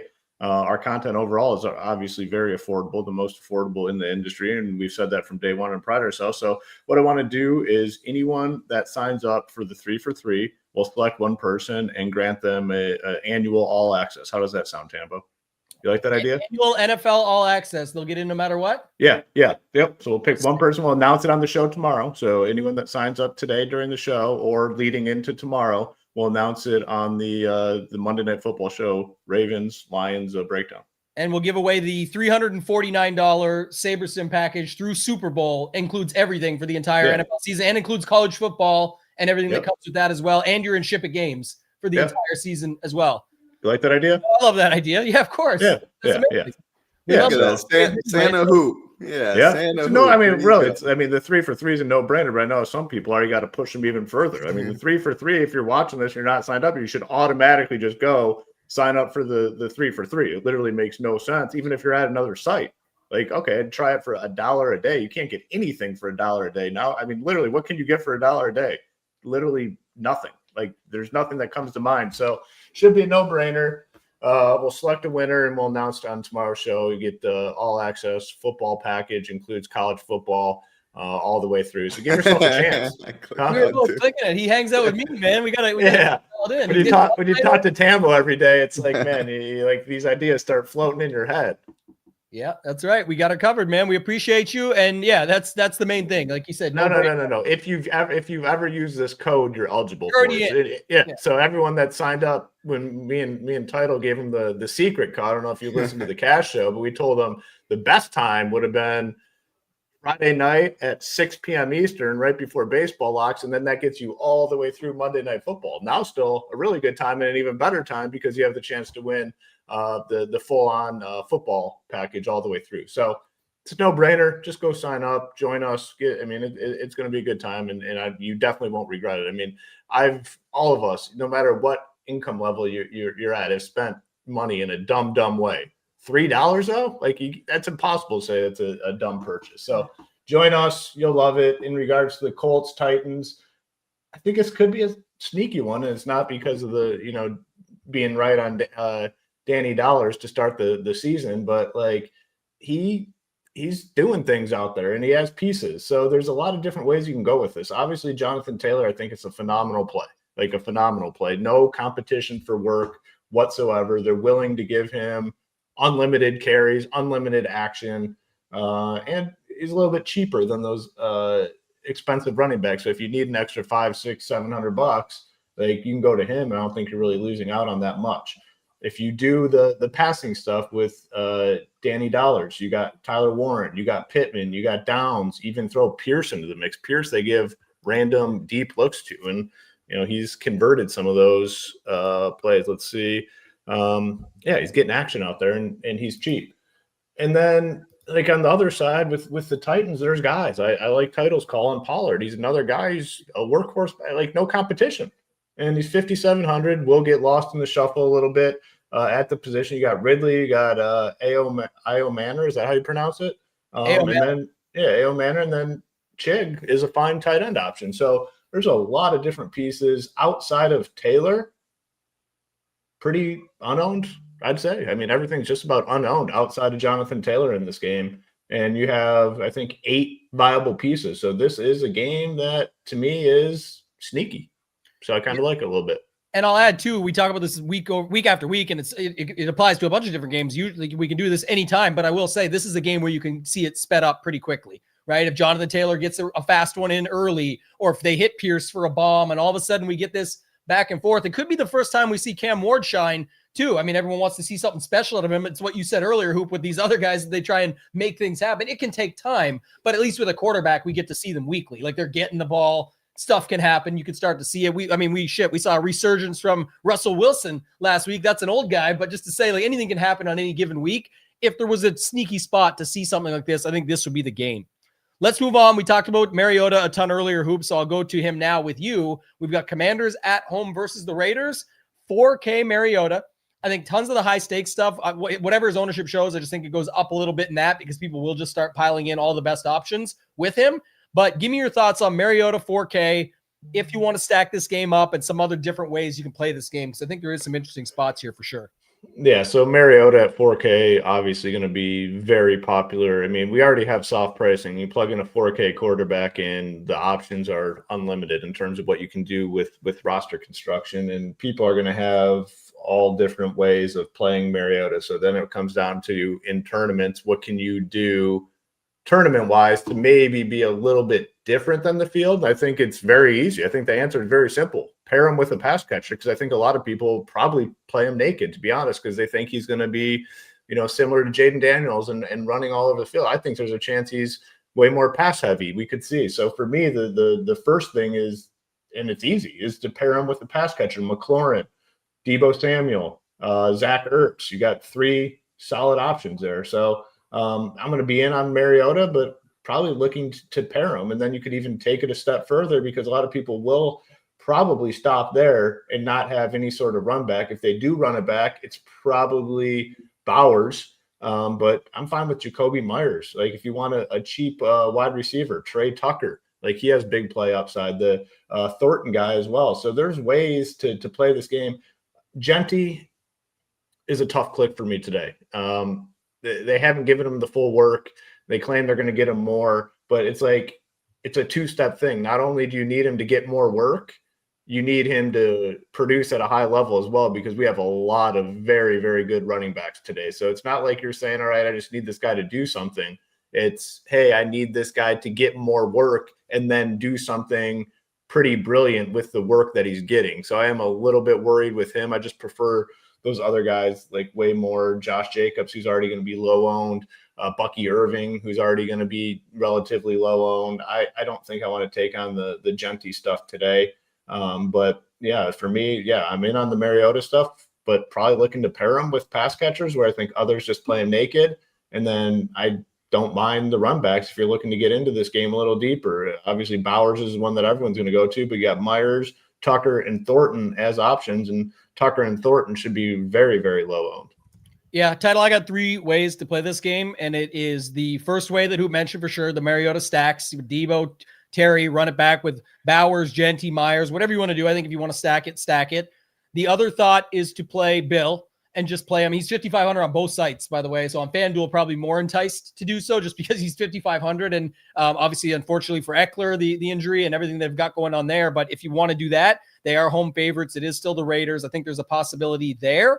And then lastly, I want to just play the Raiders D, because it's just automatic leverage against that. You can put them with Genty if you want. Like Hoop said, it's trickier because there's so many running backs on this slate, but he's had his opportunities. You'd hope he's going to have a big game soon too. But if not, just the Raiders D by themselves is fine too. And I think you can just play them at $2,300. What's your thoughts on this game? Yeah, there's so many ways to go. Like you said, the merit, you just get automatic leverage. I do prefer that on FanDuel. Like you said, the same price, whether it's 10,000 extra to spend on FanDuel and half-point PPR. Merritt doesn't catch as many passes, so definitely prefer that on FanDuel, the DK, and it makes sense. The Mariota stuff's tough, and the fact of, like, I definitely can play him naked. It's probably my preferred play to do it that way. It will be used, but, I mean, he can run. I'm convinced, like, it's the same scheme. The reason Mariota's the backup for Daniels is you don't have to change anything play calling-wise at all. Mariota's been efficient when he's played. My favorite pairing with him is definitely Zach Ertz. I mean, the dude just continues to get the job done. A onesie position at tight end. Ownership's pretty low. I can just play Ertz, Mariota. Hardly costs anything. Mariota rushes one. He throws one to Ertz. GG that way. Whereas, like, you play Terry, Deebo. They can definitely get there, but there's a lot more opportunity costs at the flex position. And I like the run back, so I'm going to be in on Mariota. I'm always a Jacoby Myers guy. If he finds the box, he should nuke. And then Brock Bowers is the pivot from Trey McBride. Now, I don't know how healthy he is. Like, he was definitely banged up a little bit on Monday night, wearing the brace. He's a clear pivot. He has all the talent in the world, and salary doesn't mean anything. So I'm going to use him as a run back. But I clearly like Trey McBride, even at double the ownership or whatever it is. Like, in a vacuum, it's McBride all day for me. But yeah, when I'm playing Mariota, I think Ertz is good. Bowers, fine run back. Jacoby, my preferred one. The Genty stuff's tough. I've gone back and forth on this because I do think that they're just going to try and feed him. Like, get him the ball. His rushing attempts is 16.5, which is solid. But man, I don't think he's going to catch that many passes out of the backfield. Even in 70 yards and a touchdown probably isn't enough. Running back so loaded. So I think I've kind of shied away from it. Whereas Friday, I thought I was going to embrace it. I'm just going more to the pass catchers. But both Merritt and Genty, very low ownership. They make sense in a lot of different ways. And I would not be surprised if either of them had 80 plus yards and 2 touchdowns when it's all said and done. So I'm a little scared. I'm scared I don't have enough of those 2 running backs. What's his you said his attempts? That's actually pretty much higher than I guess not much higher. And a half. Pretty solid. What's his yardage? 61 and a half. So not great there. I like the over on the yards and the anytime touchdown. Put them together. Yeah. I just think that whether or not that's needed on in DFS today for DraftKings or FanDuel, I don't know. But he's another guy. Again, I like him more on FanDuel, $100 more than his current price. All the things you said. The guy's going to rush and jam it in twice, or he's not. But if you have Genty and like the Raiders D, I think that's fine. But I like that little combo to put together. And I don't do a lot of betting, as people know. But when I think about just this slate and the way things are happening, if you're not going to have a ton of exposure to him and you're kind of thinking about that, I would rather that, because I think that's how he ends up getting there.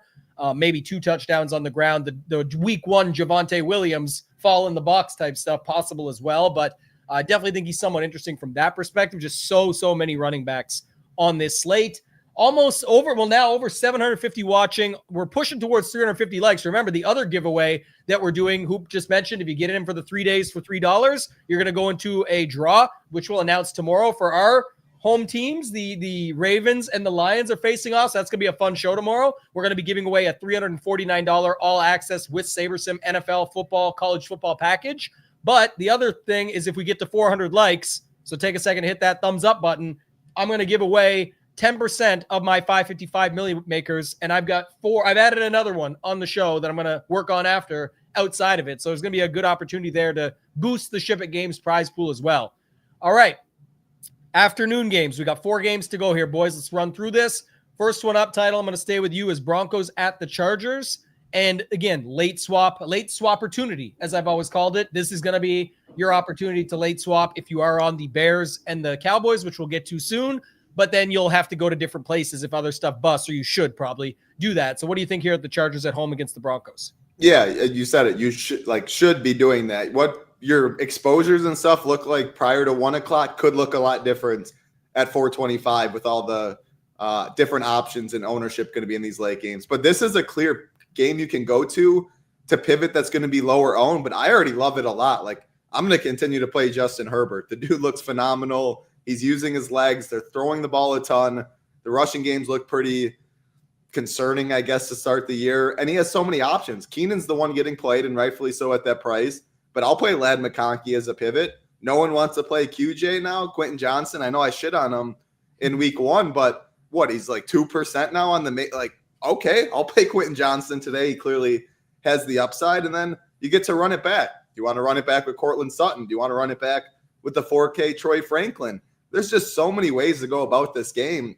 Like, I love all the afternoon stuff. Like, this game, even though it's getting the same or similar ownership as some of the early stuff, I just love this spot. And then it opens up for more late swap ability for me, more, all of that. So one of my favorite games. You can pivot from the chalk late. I love the Herbert and Chargers stuff. I mean, this team's dangerous. They're going to move the football.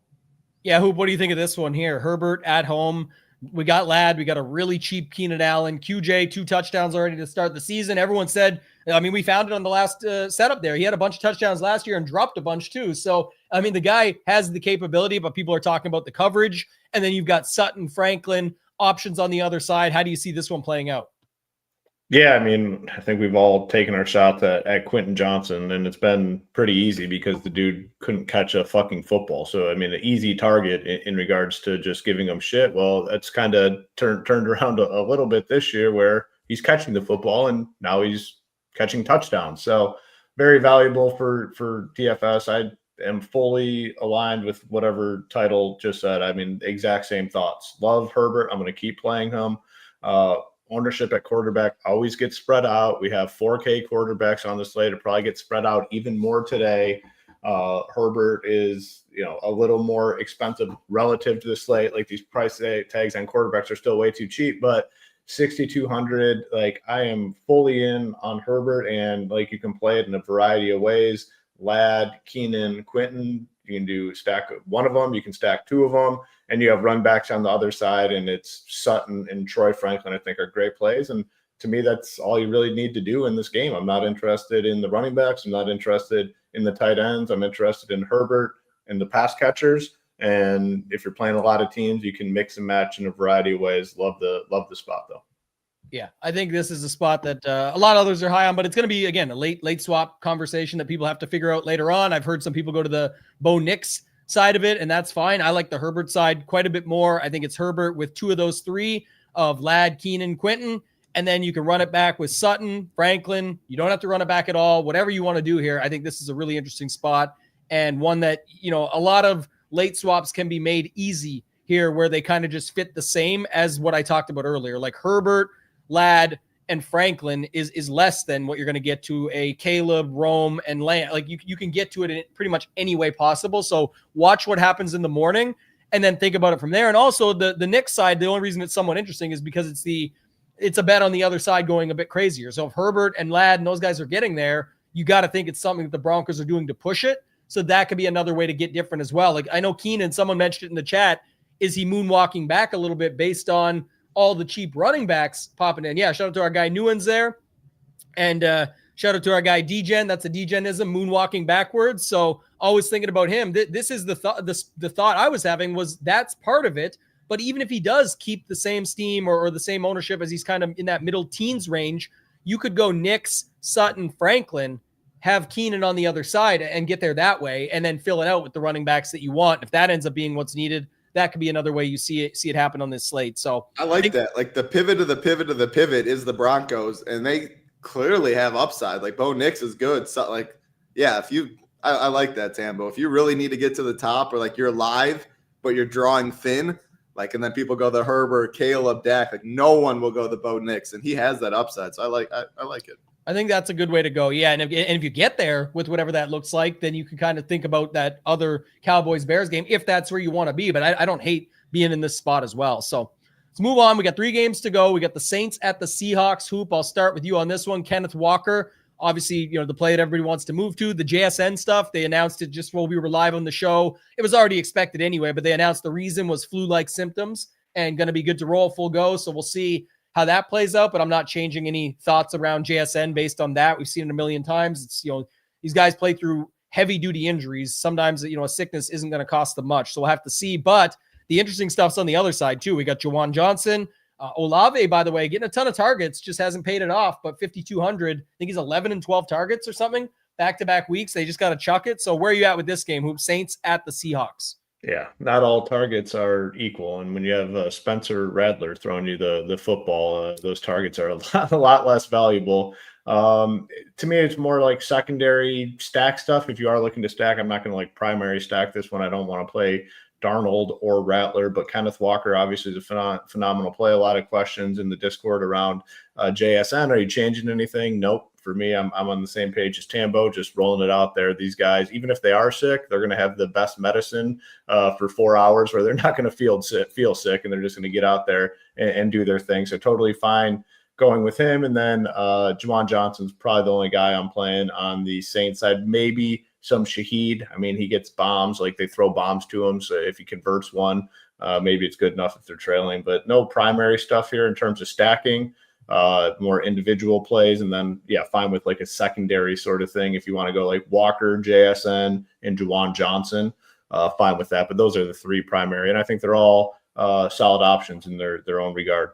Yeah, that's what I like too. And I think the other thing, you know, someone said it earlier, but Kenneth Chalker III, he's definitely going to be the chalk on the slate. But when you got nothing else really going there, they're 7.5 point favorites, whatever it is at home. It's going to be a thing. If you want to pair them up with the Seahawks D, I think you can get, that to maybe, but even then Seahawks are probably going to get a little steam there. So it's just however you want to play it. But I think the other one that's common is Walker with Juwan Johnson. It hasn't got popular enough that I'm against that. Like Hoop said, if you want to run secondary stack stuff, that'd be fine. But if Shaheed or Olave ended up getting there, I guess that can happen. Shaheed is the big play guy though. So that's where you could really see it just bust wide open title. What's your thoughts on this one? Saints at Seahawks. Yeah, I mean, there's such thing as good chalk. Like Kenneth Walker, almost the highest rushing attempt, 80 and a half rushing yards up there, minus 135 to score, or minus 150, excuse me. No Charbonnet, big favorites at home, should get all the workload. Like it makes a lot of sense. I like going Kenneth Walker, Seahawks defense. If they get up 14-0, if Rattler has to drop back in clear passing situations, it could get really ugly for him there. Man, I have a Chris Olave problem. I get reminded in this house all the time. The expected fantasy points, the targets, the game script, this, that. I don't know. The Seattle DBs being down. Yeah. Like mentioned, it's also that's where they're really hurting right now. This could be a thing on this slate for certain, but very thin in the secondary. It's just so many will go Kenneth without doing anything on the other side. I don't know. Middling scores to start the season. It was 10 and 12 targets. I had to go look it up because Hoop's definitely right. They're not all equal.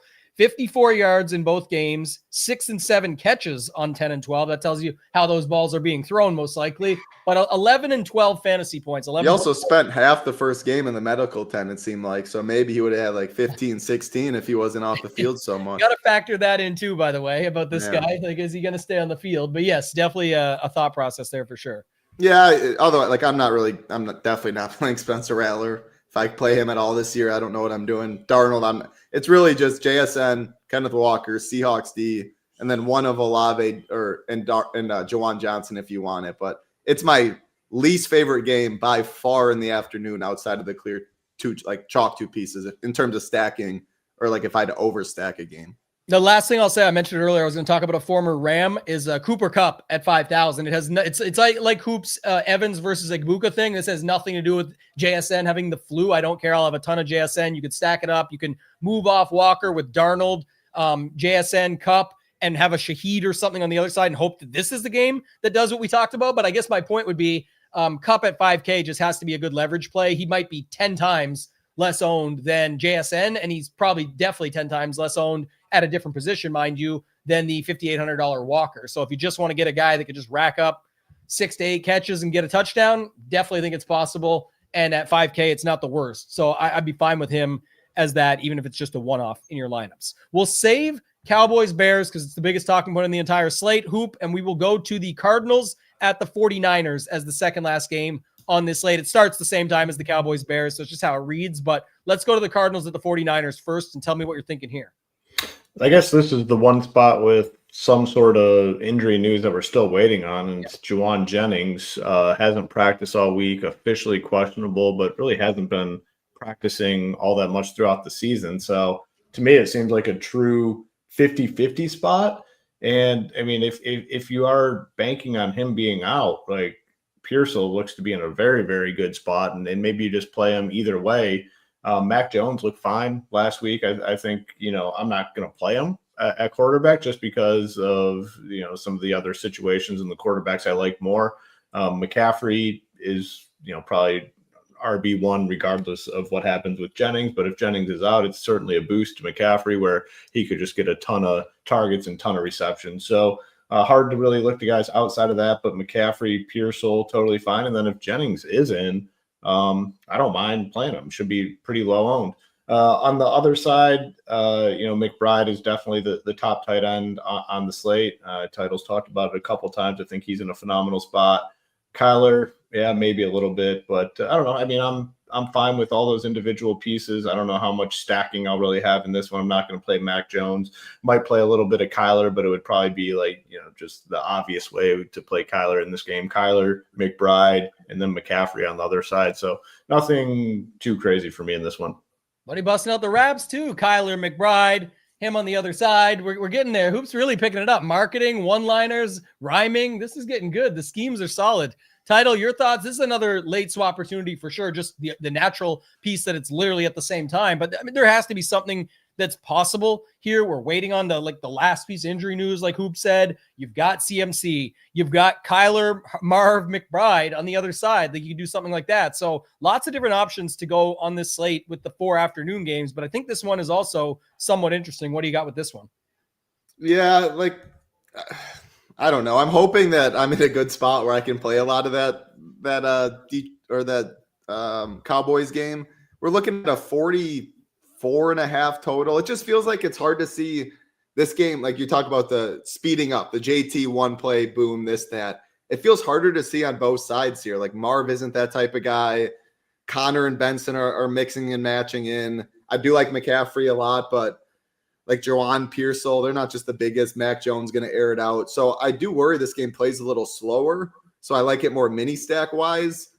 And I really just like Trey McBride, C-Mac at the end of the day. Like I'm not really going to play Marv, Ricky if Jawan's out, sure. If Jawan's in, I do prefer Jawan to Ricky. Him and Mac had a pretty good chemistry. And you could, if you played Jawan and no McCaffrey, a little leverage pivot that way to get different.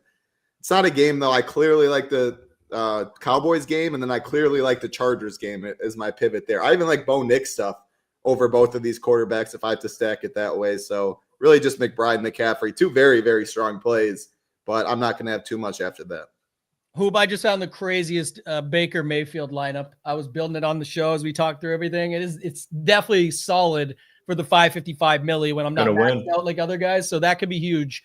Just talking through this slate and getting a little chat with everybody. Shout out to my girl Nika. She's out there finally catching a show live. She's amazing. Always helping out with us over on the Mastermind Project. She's doing stuff for the people there, but she represents SHIPIT Nation. Came over. She was hashtag Project Jump Ship. So we love to see that. So shout out to Nika. Anything else here with this one, Hoop? If not, you could take us into the Cowboys Bears. But my only takeaway was, you guys covered it great.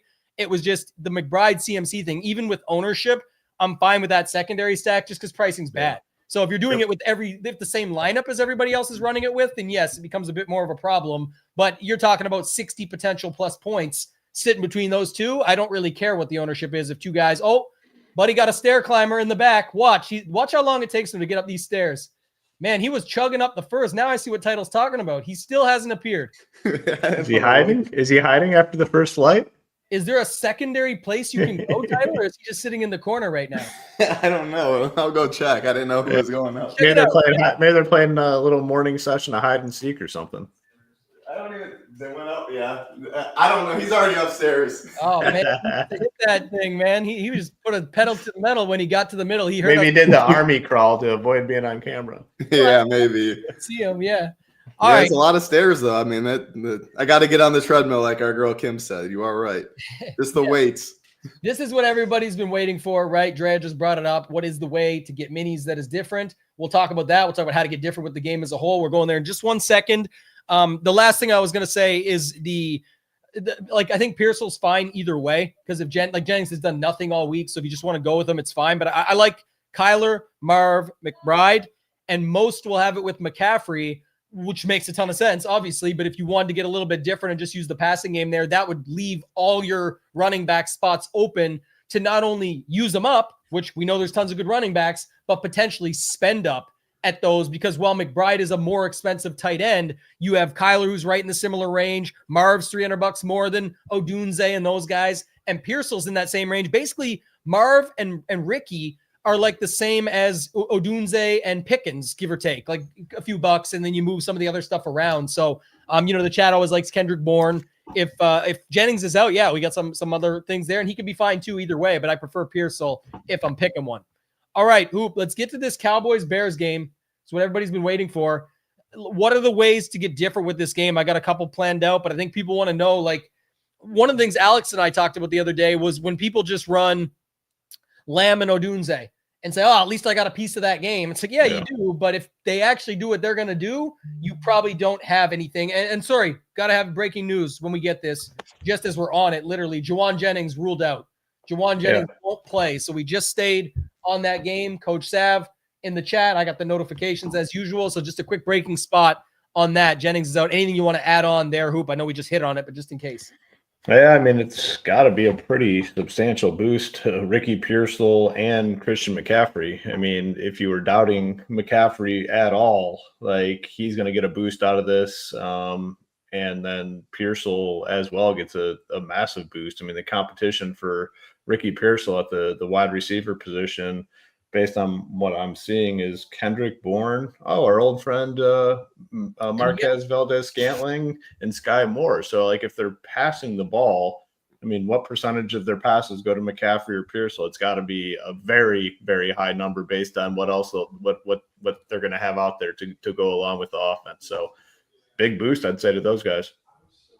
Okay, and so we got that. Let's stay there because that's we can leave that there. That's fine. We just want to make sure we broke it so everyone was in on it. Take us into this Bears Cowboys. Our man Trisket, shout out to Trisket, always supporting, helping us out through times over at SHIPIT Nation, says feels like the best way to get to the top today is to fade these two quarterbacks, Dak and Caleb. He's talking about, and just roll with one-offs or minis. So maybe. Hoop, do you want to handle some of that first? Or maybe it's up to you. I do want to talk game stacking it. And I do want to talk about if you're not on this game, how that looks and ways that you can attack it, because I think that's most important. It's always not who you play, it's how you play them. This is a prime spot for that. Yeah, there's no slam dunks. I mean, this game could certainly bust and might not be needed at all. So, I mean, there's a lot of different ways. I mean, we have how many games on the slate? There's a lot of games. There's no buys at this point. So there's a lot of opportunities 13 so other games to outscore this.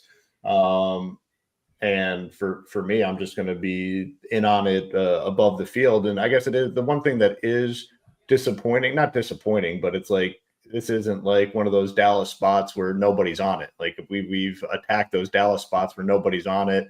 Dak is 5%, CeeDee Lamb is 5%, and that's where we were making a ton of money 2 seasons ago. We just got ahead of the curve on the situation. I mean, this is, to me, an ideal spot for Dallas, but it's an obvious spot too, and it's a game that everyone's gonna be on. So from that perspective, it's a little disappointing, but it's not going to deter me. The best way to stack it is the most obvious. So that is another concern. Like you mentioned, like Dak to CD to Dunze. So if you are doing that, you might want to look to do something a little bit different, maybe add in another piece, make it, Dak, CD, Pickens into Dunze. The one pivot for sure in this game that makes a ton of sense when you look at just a 1v1, Dunze is going to be substantially more owned than DJ Moore at the same price tag. There's a quick pivot right there. Play DJ Moore over a Dunze, and you're going to be a little bit different. I mean, DJ Moore can definitely outscore Dunze. Coming into the season, people were projecting it to be more over Dunze. Well, now Dunze has played well the first 2 weeks, and now everyone wants a Dunze over DJ Moore. So I would definitely prioritize DJ Moore. George Pickens in this game, I mean, does not look to be super popular. We're showing 5%. I think that's legit. So you're getting a wide receiver 2 in a very a game that's potentially high scoring at no ownership. I always love Ferguson. The problem on the other side with the Bears tight ends, it hasn't been either of them. You haven't really needed Kmet or Loveland. So it is, to me, a little bit disappointing in the fact that it's hard to get super different here. Like if you're not playing this game and you think it's somewhat of a bust, Javonte Williams, I think, is a great play at 6,100. So many good running back plays today. He has had the big game. They clearly prefer him over the other running backs. He has a chance to get a large majority of the work. I think he's fine. Swift, was questionable. He's going to play. Again, it's a game I'm going to be all over. Quarterbacks always get spread out. I'm guessing these guys are probably right around 10%, both of them. I think Caleb Williams probably gets a little more ownership than Dak. But overstack, I think, is certainly in play. These defenses have looked bad. Like, look at what Dallas just allowed Russell Wilson to do last week. I mean, just at ease, and I get Malik Neighbors is a stud. There's no doubt about it, but they look bad altogether. And then the Bears have looked like the worst. They let J.J. McCarthy go off in the first game of the season. Second game of the season, the Lions put up 50 against them, a 50 spot. Could not stop them at all. So, both these defenses look absolutely terrible. And I'll just be banking on that to continue and kind of being all over this game. Yeah, I'll say before I let Title handle it, there's a few things coming up in chat I want to hit as well. And this is an important game. So spending a little bit more time, going a little bit longer as the inactives roll in is fine by me. But last call, just to let people know, like on the 3 for 3, Hoop mentioned it earlier, if you do sign up at SHIPIT Nation, you go to the monthly plan. I would go to the starter all access with SaberSim is the best one because it's the best deal even when it converts after the trial. So it's 3 days for $3 and you get in the draw for the annual football only package, which is $350 for the entire season. And that gets you into SHIPIT games for the entire season, which you can go to shipitgames.com or just click the $79,267 at the top, which hopefully goes up quite a bit today because we got the share-ship. We're only 25 likes away, so I know we're going to hit that. I'm going to be giving away the 10% of my builds.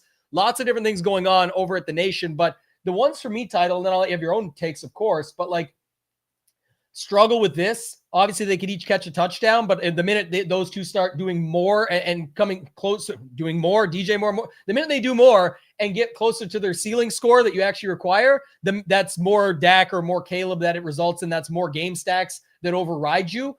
This, to me, at least would make a little bit more sense. She went to this next. Was like, if you had like Williams, Fergie, and then Odunze, again, Odunze's still going to be the one, but he'll be popular, so is what it is. But at least like Williams, Fergie could be a little combo pack you use to just hope that it's, you know, a lower scoring game. It's done on the ground and check downs through Ferguson. But you know, you can do it a ton of different ways here. So I'm curious to get your takes on how you're handling it, and then any ways you'd think about handling it different. Yeah, again, if I have the most PMR and I like have plenty of spots left in the tournament, I mean, I'll probably just go to this game and I can eat chalk since I'm looking good. With the ownership it gets just in a vacuum if it was early, I'm kind of hesitant to like just go completely all over it. I like the idea of going Javonte and Swift in the fact that if you don't want to just completely go over it, playing one of the running backs is a good way that this game can slow down. If they give Javonte the ball like 20 plus times and milk the clock a little bit that way, leverage off of Dak and the chalk stuff there. Whereas Swift, like no one's really going that side. Plus 130 to score, 69.5 receiving, rushing prop. A little concerning though, week 2, Monogonai played a little more. The gap closed more than I wanted, but with how low owned Swift is in a game environment that's getting so much ownership, the leverage it can offer, I do have interest in both the running backs there. Ferg is definitely fine. Hoop mentioned the Dunze DJ Moore. Like, I think it's going to be a Dunze wide receiver 1 moving forward, but you can play Caleb, but Dunze Moore, run it back with anything there. I'm on the Caleb over Dak side, mainly for the rushing upside I think he offers, and I'm fine just if I'm playing Dak, I think I'm more likely to play 2 pass catchers, where Caleb, I'm fine playing 1. It's going to get a lot of ownership, though, and I'd be lying if like I'm not going to be like double the field by any means. I very well might be underweight on this game. We'll see what late swap stuff has to offer. But I was laughing at this comment. Like so many chalk games that busted, and he very, very vividly remembers 2023 this game. So something might have costed him some cheese, that's for sure. Sorry, every day. You usually remember the bad beats. You know that. Yes. Sitting at the poker tables. Maybe that's where your cardios went to shit. Is sitting at those poker tables all day. I was there. Yes. I was playing some poker. I got to get up and move around. We see that, but this man got all the $1,000 chips in front of him, but I was in for a lot. Okay. You know this guy, he crushes. So let's just think about this for another second. You know, the Cowboys D, I talked about this. If you don't land on anything, fine with that. I think that's a possibility. Gets after Caleb. It hurts most people that play Rome. Obviously won't have Cowboys. He's getting ownership no matter what. I also think just the overstack that Hoop hinted at earlier. An overstack is not just Dak, CD, Pickens, Odunze, Moore. I'm saying like maybe get Swift and Ferguson into it. Or I think one of the biggest opportunities on this slate is playing Dak with Javonte. Because anyone who's not in on that game, the first level to think about it is, oh, I'm going to go to Javonte if I can't get a piece of that game. And I heard Tambo or somebody else say that, you know, just playing these 2 one-offs might get overridden by a full game stack. I got to go to the running back. How many people are playing Dak with Javonte versus splitting them up? And that's where I think you can get different. So Dak, Javonte, and then make your game stack happen. And then most certainly the Swift side, we already talked about this, the Swift play on that side, I should say, is the setup of possible injury and thought process all week. And then it was like yesterday we were told he's all good. So would fully expect him to be just fine. So I think that's another thought there. Javonte with the Cowboys D as a combo. A lot of people in that $2,700 defense range are landing on all different kinds of options. Houston, the Patriots, the Steelers, whatever else they land on there. So I think that's an alternative as well. But lots of stuff you can do here without having to be like, is this Luther Burden the third week? Where I think that's where people get a little bit too tricky. And even if it is, awesome, congrats. And hopefully you got the perfect parlay right with that, because you still got to get everything else in there. But there's a ton of different ways to get different and step outside the box or think at different levels without just playing stupid, right? So that's one of the thoughts I always have of just trying, the needle in a haystack stuff. You just never commit to it enough. You don't have enough combos. Lastly, Tucker Kraft, who we expected this, but just of note, he's going to be good to roll. So that was the other piece that was, not really waiting on it, but just wanted to be clear. And he's good to roll. That just came out as well. Title, any final thoughts from you, man, before we get out of here? Yeah, 13 game slate. Again, I love the discussion of like how you play, like what makes sense in things, pivots and mini stacks, certain salary. Look at the stack rankings we have up on the site. The Stone, the most powerful tool. I have that up every time when I'm building, color coded and very easy that way. Yeah, $3 for 3 days. Like, can promise you the prize pool's out there, as you guys know, in the DraftKings lobby. There's a lot of money that can be made in $3. All of the content, projections, ownership, core reports, Discord. I mean, we have it all. The best stop. We appreciate every single one in the YouTube chat, all of our members. It's the best time of the year. We're very thankful over here. Enjoy it. Week 3. I'm excited. Yeah, it's gonna be a good one. Hoop, your final thoughts before we get out of here. I'm looking for this comment still, so I'll answer this one on the way out just because you left us a little $5 tip, which you don't need to, but we appreciate it. I like the Baker stuff. Baker, Mike Evans, single entry. Baker going to be low owned. Mike Evans going to smash today and break the slate. So I like that combo. Final thoughts. Yeah. Like if you're not a member at SHIPIT Nation, like right now, that 3 for 3 code that you see on the screen, it's a no brainer, $1 a day for 3 days. And then we're going to draw someone tomorrow that will win football all access through the Super Bowl. Anyone that signs up using that code will be eligible. And if you've already signed up using that code, you're eligible to win it. Looking forward to the slate. We got a lot of games. Should be a fun one.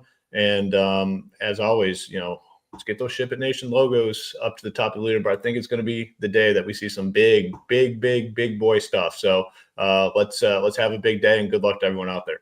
Man, I can't say enough how much we just appreciate all the support in general. Like, the chat is insane. I'm literally trying to find just one thing, and it's impossible because there's so much engagement. We really appreciate that from you guys, and it makes it fun, right? To come on these shows. We already love what we do. We're super grateful that we get to come on and do this stuff, but I love this. And then I think I found it. Let me see it. This is the best one. Shout out to Nuance for having this. Hoop said, damn, worst $3 I've ever spent. Something you never hear. That's, it's $3, like you said. So I love that call out to get in there. And let's have some fun with the slate. I will say too, we didn't quite hit the 400 likes, but Hoop's a man of the people, Title's a man of the people. I'm going to be the same. I know we're going to hit it in the replays and the playback. So 10% of my 555 Millie Maker lineups on DraftKings, whatever the profit is, I'll send it into the Discord after. We already have the share-ship that we're going to be tracking as a team over there in a community. So it's going to be a fun day. I'm going to put 10% of my profits, if there is any, into the SHIPIT Games prize pool. And I'm hoping there is, because I feel really good, especially about that Baker lineup that Hoop got me all fired up for with everything that we broke down. So you were going to add one more thing there, Hoop? You have something else? Your marketing comment? It was solid. I think I already said it, right? Three for 3. Sure. You were going to drop another one-liner, I thought, because he said that nobody's ever said, damn, the worst $3 I've ever seen. Oh, yeah. No, I was just that's like such a great comment. I mean, you can, all of us have spent money on dumb shit, but it's usually when you spend like, a couple hundred or thousands, you're like, oh my gosh, that was so stupid. But can't imagine, unless you're like a 10-year-old kid where you're like, oh man, I took my last $3 and I bought a new candy bar that tasted like shit. Like, no, like if you spend $3, you're never going to look back and say, wow, that was just such a terrible investment. I'm so disappointed in myself. Yeah, I don't think you will be. You can go to the site, check out the testimonials, check out the Millie Maker winners, check out the $1,000 plus. It doesn't matter where your bankroll's at. We're trying to help people get better at DFS. The motto's simple: everything you need to have success with DFS for less. And that's the idea. So appreciate you guys. Thanks so much for watching. Good luck in week 3 for Title, for Hoop, and for myself, ToeTagginTambo. Let's ship it.